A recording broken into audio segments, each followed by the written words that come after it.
Hey everybody, this is Miss Nora. I'm back with another video. Okay, yesterday we were working on number lines. And here, let me give you updates first. I am working with Miss Strong to send you all Module 6, the problem sets, the application problems, all the student pages. So she's trying to send them home when she sends home the report card, you all. So I'm going to take it slow just so I can try to make sure you all get some of your pages. Or let's hope, okay? Hope. Because even if she mails them, you all, we still, and I said I would stop saying you all so much. We still have to wait until the post office brings them. So I just wanted to do my smiley face. That's my signature there. And I forgot the eyelashes, so I'll do that. Okay. And let's get started. Okay, so yesterday we were analyzing number lines, right?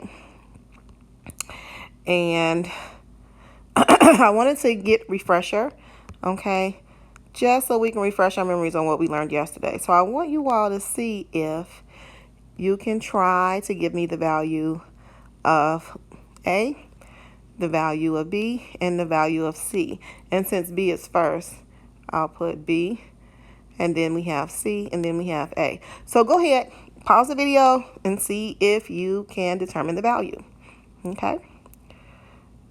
All right, I hope you're back. Now, in order to determine the value, you all, there I go again with the you all. Don't laugh at Ms. Durham. In order to determine the value, sweetie pies, we have to look to see or analyze where the number line started. It started at 0 and where it ended. It ended at 10.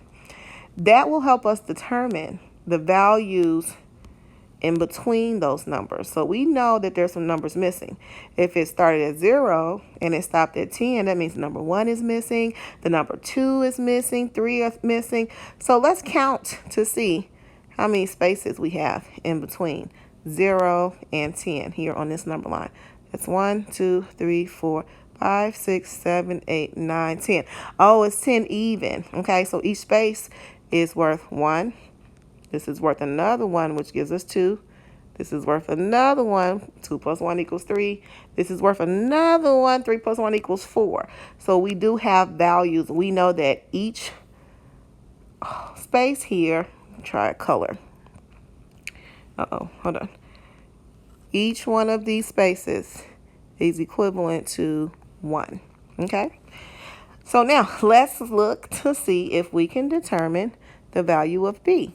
If each space is equivalent to 1, that means B equals 1, 2. So the value of B would be 2. Good job. Let's see if we can determine the value of C. Or, do you want to pause it? Stop and see if you can do it on your own? Good. Very good. I want to work on getting some noise effects. Go ahead and pause it. See if you can do C and A on your own. Okay, let's get back to it. So let's look at the value of C. If I start at 0 and I know that each one of the values are worth 1, this is 1, this is 2, 3, 4. So the value of C would equal 5. Okay, what about the value of A? Okay, I'm not even going to count you all because, hey, the doggy moss, I see that A is right next door to 10. So if A seems to be 1 less than 10, what is 1 less than 10? 10 minus 1 equals what? Very good. So A equals 9. Good job for us. All right, let's go to the next one and see if we can determine the value of D, F, and E. Go ahead and pause it, experts and practicing experts. See if you go ahead and determine the value.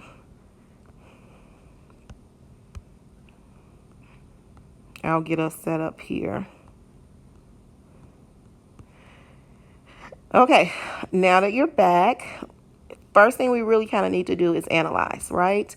So this particular number line starts at 0 and it stops at 1. So that to me tells me that each one of these is not worth a whole number. The value won't be 1, 2, 3, 4, 5 because it stops at 1. Each one of these will be a fraction or a decimal, okay? And I think we kind of like fractions more. So let's see what our denominator would be. That depends on how many spaces are in between 0 and 1. So let's count. 1, 2, 3, 4, 5. So we know that 5 pieces make up the whole. So here, let me get a color. Let's try red. All right. So our denominator for each piece is 5. Okay. So that means that the first one, here I'll put question mark over 5 so we won't get mistaken that it does represent a fraction, right? That means the first one would be 1/5, okay? Because each one of these pieces, we counted our denominator. There are 5 pieces that make up the whole, so that means each one would be 1/5. This is another 1/5. 1/5 plus 1/5 equals 2/5. Plus another 1/5 would be 3/5. So we know now from 0 to 1, one piece would be 1/5. So I'll go ahead and write it in for D. 1. Okay, 1/5. Now, let's see if we can analyze F. If D equals 1/5, the next line would be 2/5. That means that F equals what? Good job. I hope you said 3/5. So let me write it. F equals 3/5. Now, if F equals 3/5, what does E equal? E is right next door. All they did was add 1/5 more. So E equals, and I hope you said 4/5. Very good. Good job for us. Very good. I'm looking, my battery is going to run out, so I'm just going to finish this part of the video, which means that I'll probably send you all 2 videos today, probably. So we'll see. Ms. Norm's internet is a little slow here with everything going on. So we'll just see. We'll see. Look out for the other video, okay? All right, let's go to the last one here on this particular page, sweetie pies. We have a lot to analyze. We have G, J, and H, okay? So go ahead, pause the video. See if you can determine the value.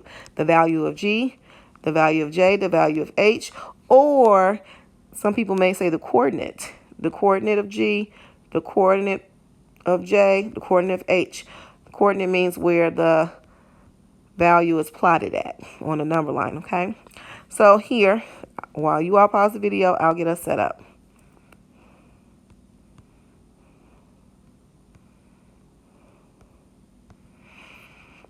Okay, I'm glad you're back. First thing we need to do is what? Analyze, right?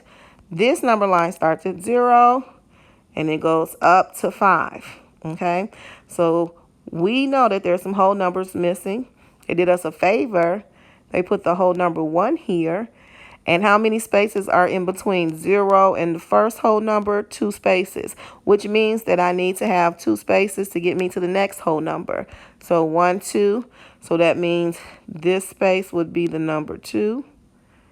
And then I'll go back to the next 2 jumps. That one will be the number 3.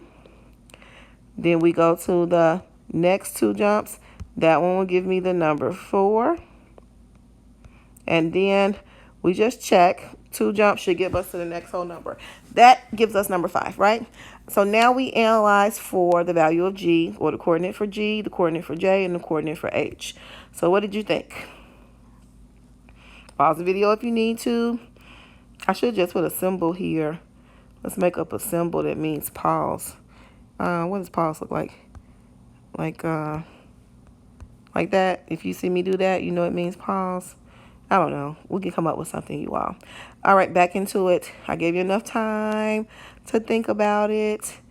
So, sweetie pies, if it takes 2 parts before we get to the first whole number, that means that this number here, or this value here, would be a fraction, right? So how many parts make up the whole? 2 parts, so that means that my denominator would be 2. Okay, so let me get a pen. So if this is the first part of the 2, that means that this is one of the 2 parts, right? And then this one would be 2 of the 2 parts, which equals 1. Okay, so if that happens, we know that each fraction or each one of these pieces is worth 1/2, right? So let's see if we can determine the value of G. If this is 1/2, 1, remember your skip counting. What happens after 1? 1 and 1/2. So we know that G, the value is 1 1/2. Let's keep going.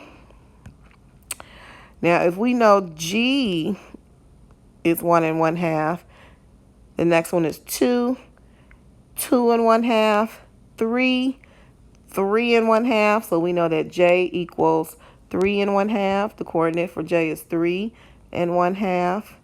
And then we need to go to H. So let me go back. If this is 3, this is 3 1/2, 4, 4 1/2. Just like skip counting, we've been working on it a lot. So this value or this coordinate will be 4 1/2. Sorry, I had to write in the corner, you all.